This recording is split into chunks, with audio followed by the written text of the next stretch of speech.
La pesca sta morendo, anzi io aggiungo, qualcuno non si è accorto che siamo vicini alla morte.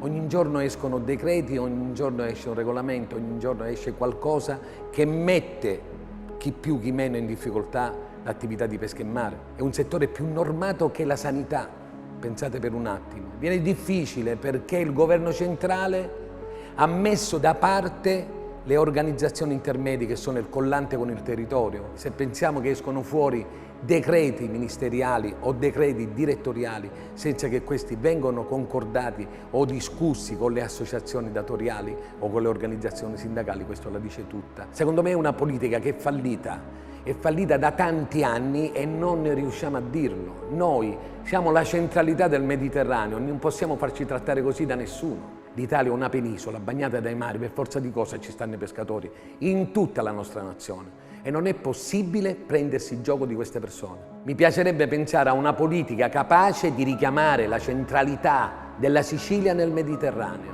Mi auguro che questo governo sia capace di cambiare qualcosa nei rapporti con l'Europa, perché è là che noi dobbiamo andare a parare se vogliamo risolvere il problema nostro, dei nostri pescatori.